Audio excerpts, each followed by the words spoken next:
बिस्मिल्लाहिर्रहमानिर्रहीम। आज का जो हमारा टॉपिक है वो है inverse of a function. Inverse of a function क्या कहते हैं?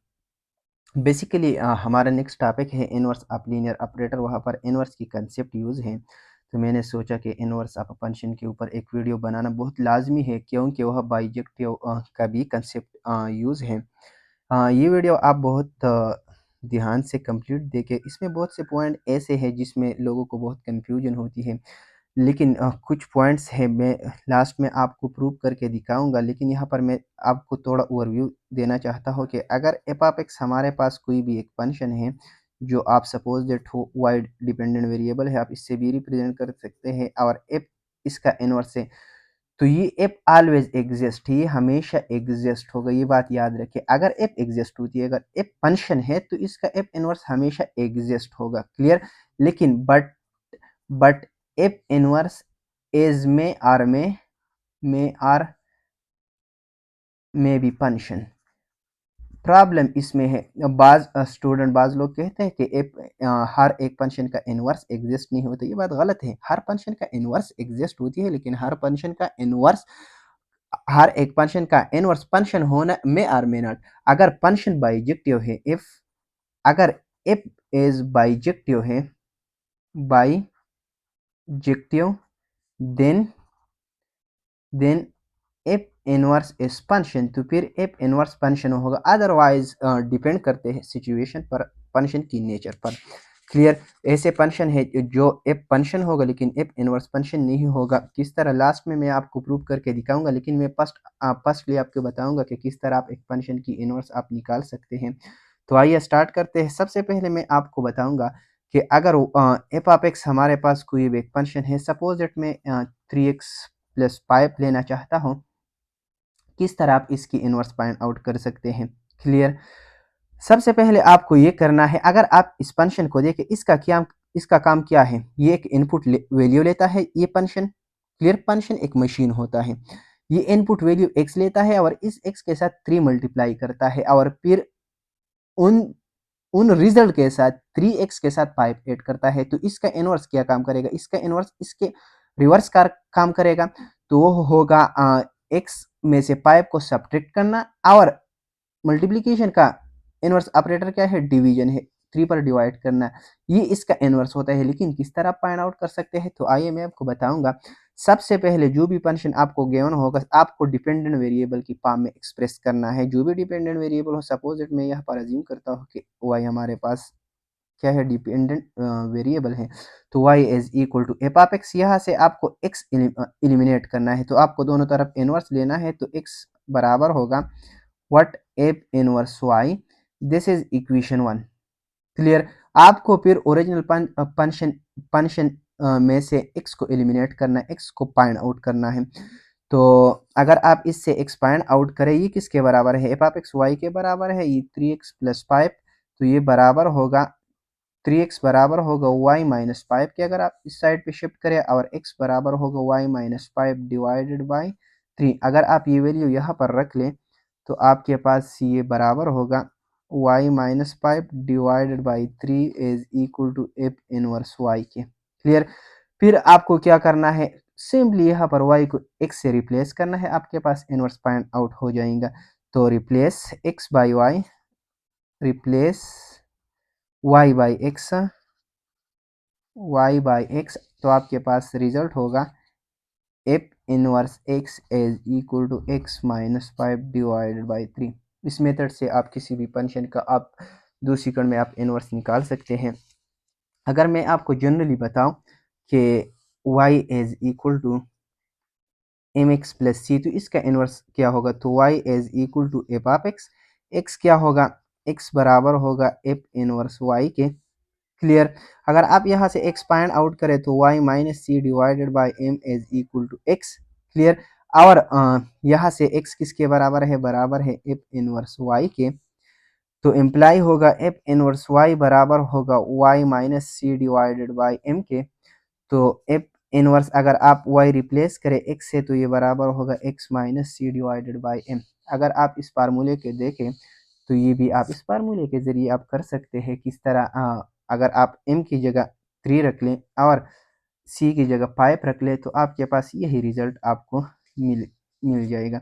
यानी किसी भी अगर कोई भी फंक्शन स्पाम में है तो आप इसका इन्वर्स इजीली निकाल सकते हैं। और याद रखें ये हमेशा बाइजेक्टिव मैपिंग होती है। Clear, y equal to M X plus C, ये टाइप की मैपिंग बाइजेक्टिव मैपिंग होती है जिस डोमेन से डिफाइन होती है।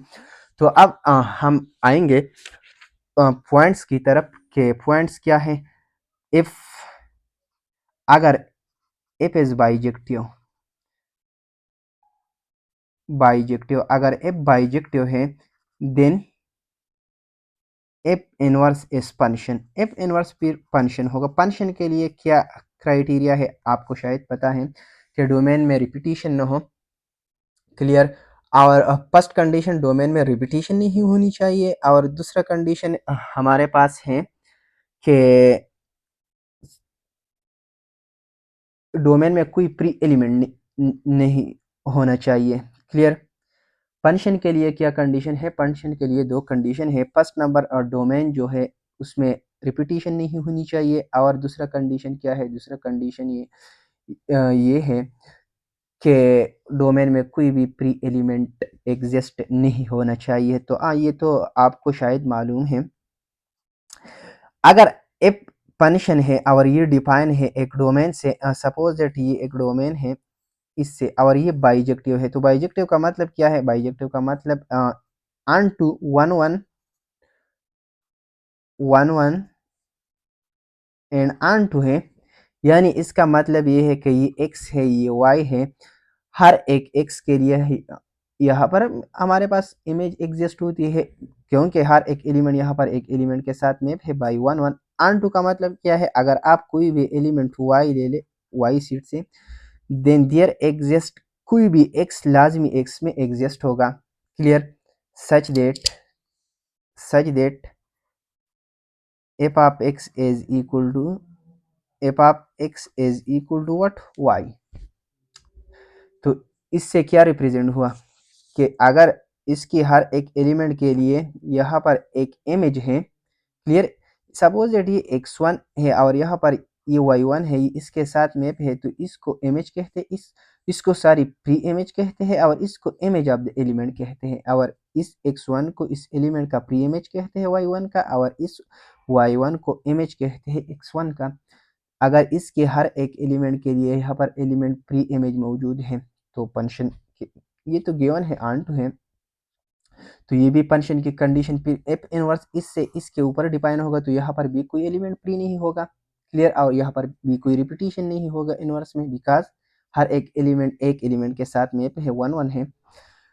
लेकिन अगर एफ आपके पास बाइजेक्टिव का कोई कंडीशन नहीं है तो क्या फिर एफ इनवर्स फंक्शन होगा या नहीं। मैं आपको एक एग्जांपल बताना चाहता हूँ। अगर आप ये ले ले एक्स इनवर्स, ये फंक्शन है। क्लियर, लेकिन क्या इसका इनवर्स फंक्शन है, तो आइए देखते हैं।